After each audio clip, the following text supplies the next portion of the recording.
Yo, as always, like, share, subscribe. Now let's just get into it. So, Michigan will play Minnesota Golden Gophers for the Little Brown Jug this Saturday, 12 o'clock. It's on Fox. And, Minnesota this year, they're 2-2. They lost to North Carolina, let me just start with this. They lost to North Carolina and Iowa. They beat Rhode Island, and they beat Nevada. They beat Rhode Island 48-0, Nevada 27-0, and they lost to Iowa last week 31-14, which Iowa plays very similar to Michigan. But week one, they lost to North Carolina 19-17, a North Carolina team that just gave up 70 to James Madison. So that should tell you a lot right there, But Iowa beat them 31-14, and Iowa's running back, Johnson, he went for 200 yards. Iowa ran for like 260, about 250 on them, So that tells you a lot. Cade was 11 of 19, 62 yards. That sounds familiar. But, I was the black suit Spider-Man of Michigan. The the evil version of Michigan, the black suit Michigan. You know what I'm saying? So, this game against Minnesota, this is a good game to really iron out some kinks, because Minnesota, they have some pieces, like they've got some decent edge rushers, and their starting D tackles are pretty good, but they don't have the depth. You get what I'm saying? So this is another game where you can wear them out, wear out their defense. This is a great game for Kirk Campbell and Sharon Moore to add more wrinkles to what you're already doing.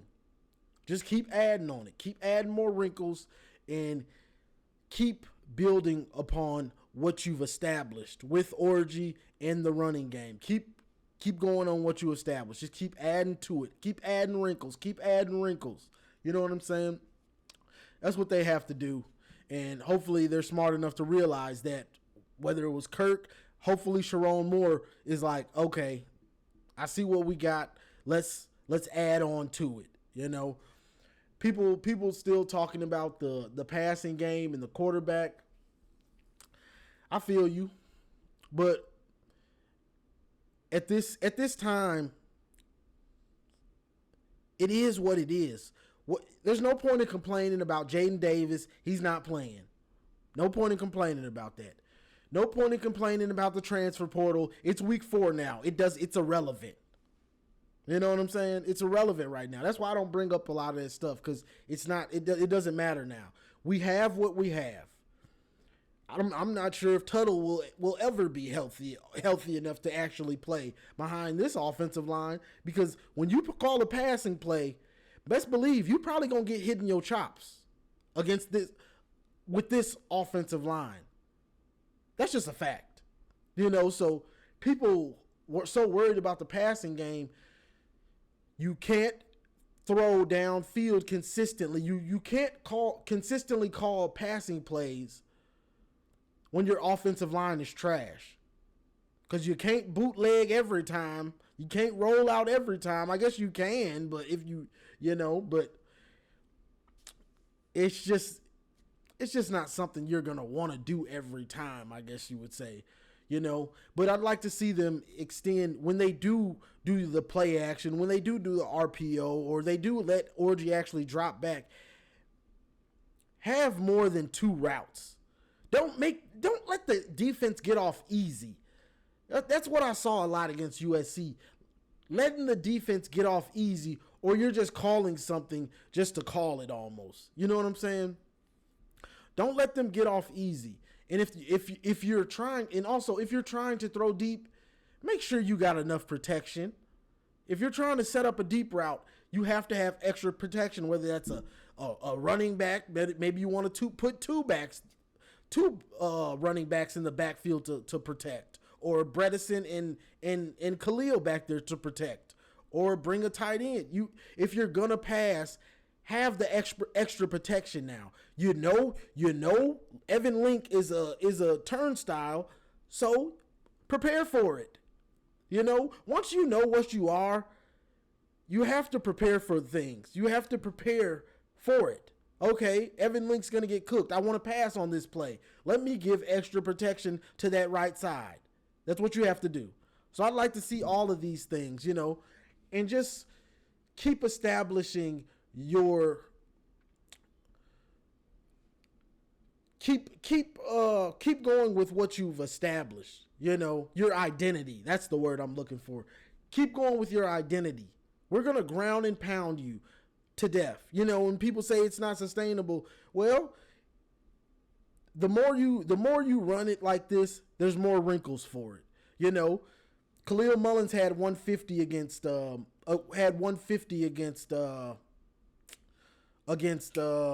USC, which I thought he should have more carries, but that's neither here nor there right now. And Donovan had like 70. Hell, we may play Minnesota.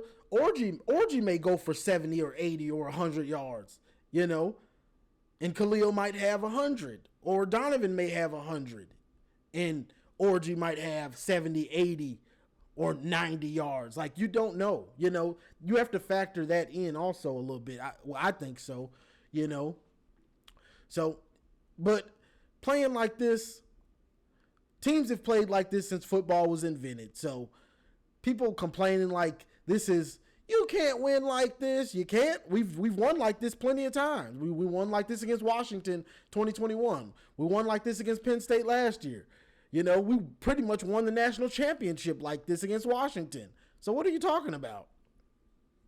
Running the ball is always sustainable, especially if you can run it well and you're committed to running the ball. Not just, we want to establish the run. No, we're committed to running it down your throat. We're committed to it.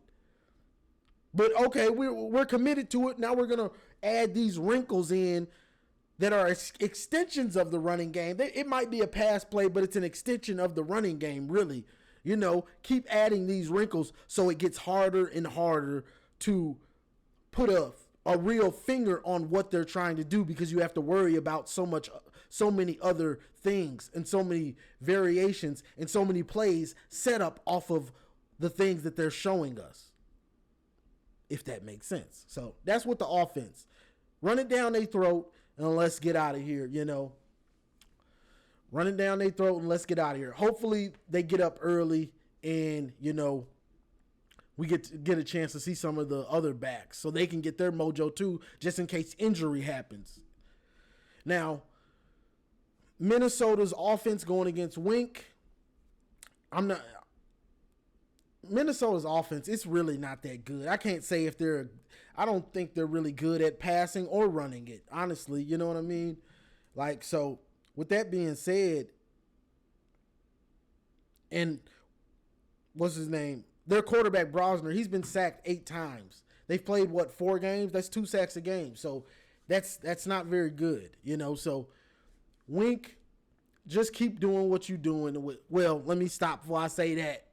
Wink, just keep doing what you did against USC. Keep fine-tuning it.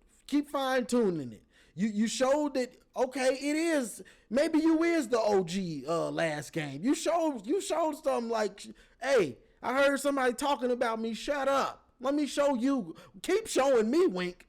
You almost had a you get nothing first half. I'm rocking with you, Wink. Keep shutting me up. Shut me up, Wink. There you go. Okay. But yeah, keep building on that, Keep building on that against Minnesota, Dialing. I was listening to Joel Klatt. Wink was like at 48% blitzing the other games. He dialed it back to 30% against USC. That's about where you want to be. 25 to about 30%. Yeah, your blitz rate. That's about where you want to be. That's about where Mentor was. That's That's about where you want to be. I thought maybe he did it a little bit too much in the second half, but really thinking about it, if we get that fumble and Kenneth Grant doesn't, carry it like a loaf of bread and get it taken from him, the ball game is pretty much over, and they might put up the defensive stats might have been even better, honestly, But neither here nor there, but just keep adding on what you did. Wink did a lot of good stuff against USC, and I was thankful to see it, and I was glad. Just keep adding on it. You want to see the secondary guys get the communication down. This is a game where we should beat them handily with our offense and defense, playing complementary football, running it down their throat, and defense just ironing out more kinks before we get to another big game. We're going to Washington. That's the first road game, I believe. I believe that's the first road game. Let me make sure for somebody try to get, that's Washington is next week is the first road game. So you want to keep ironing out these kinks. Washington will probably have a little home crowd, and they might be kind of loud. So keep ironing out these kinks, especially in the secondary. Like somebody was telling me in the in my comments, Barham is confused, and I've been saying that all along. When you're confused, you can't play fast.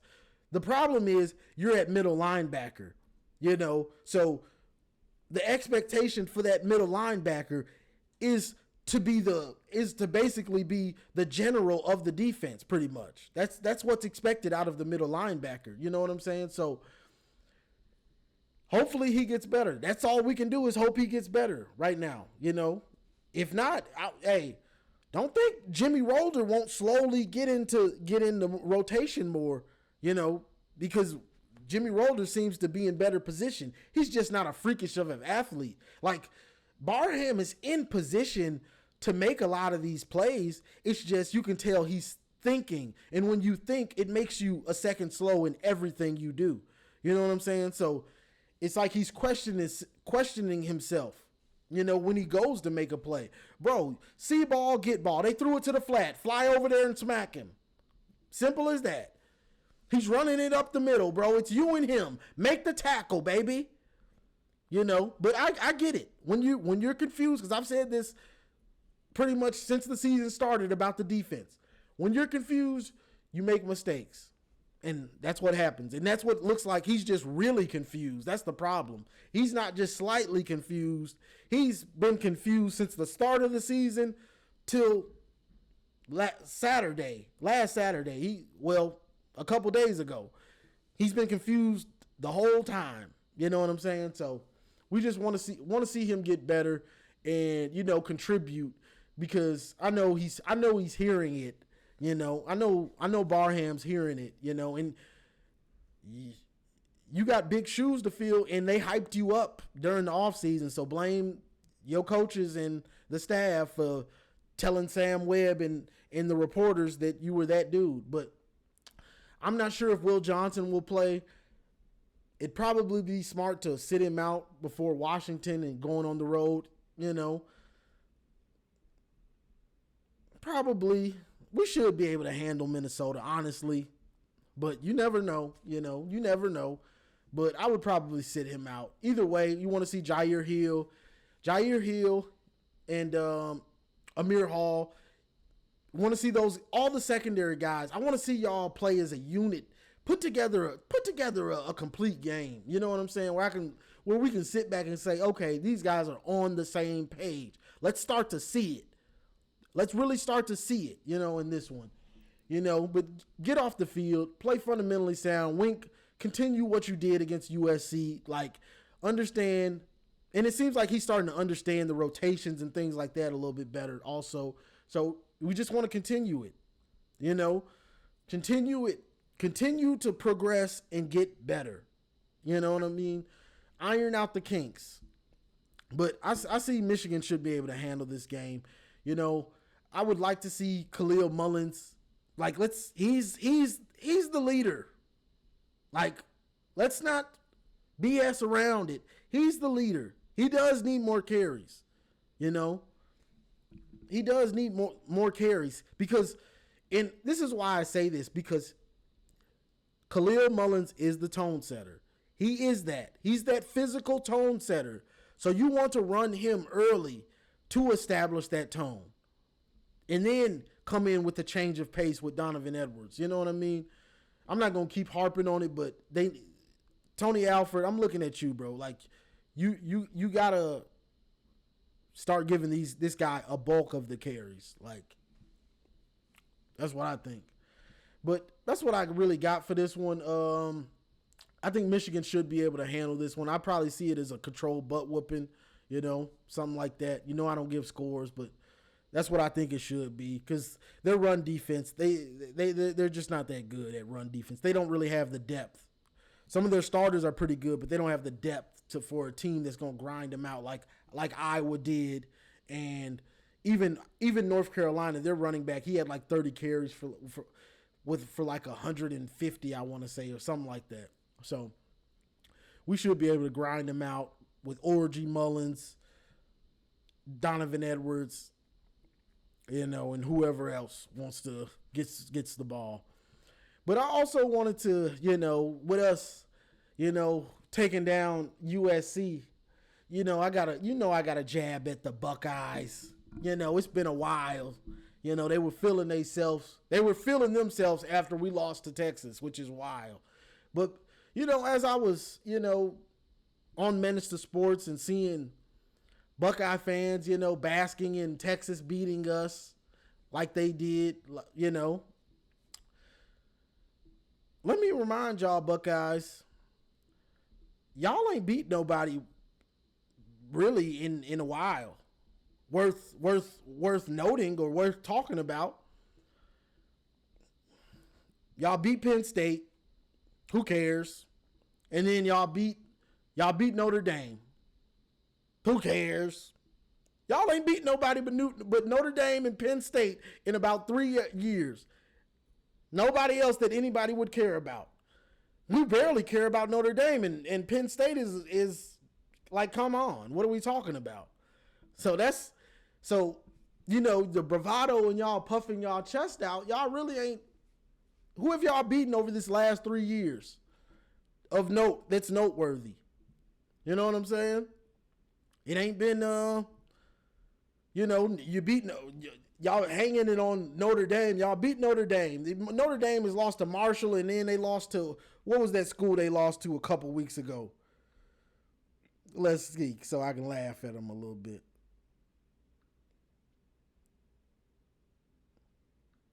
Notre Dame.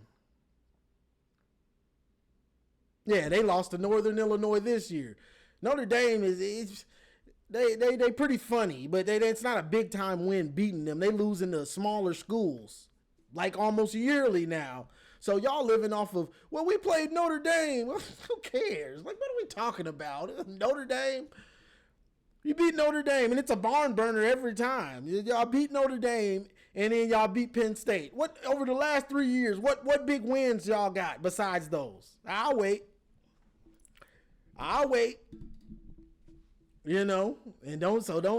So y'all ain't really had a big time win like that.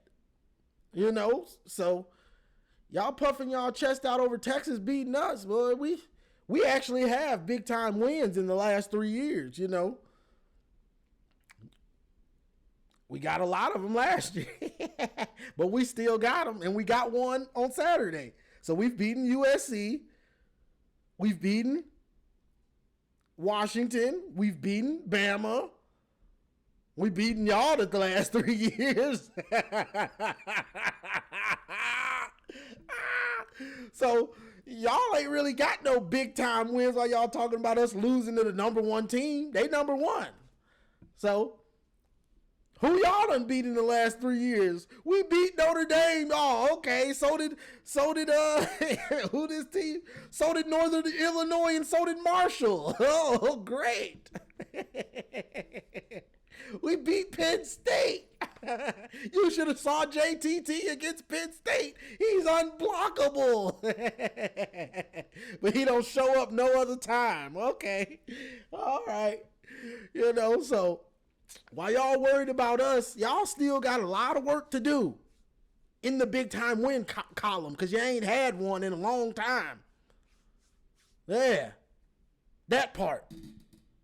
It's funny how the tables turn, and we've got the big time wins for the conference. You know, the big time wins are over here, and y'all haven't had one in a long time. Because those Notre Dame wins don't mean much to anybody. And Penn State is Penn State. James Franklin coach team. Oh, you know what I'm saying? So hold on to that and think about it. Don't just hold on to it. I want you to think about it because it's a fact.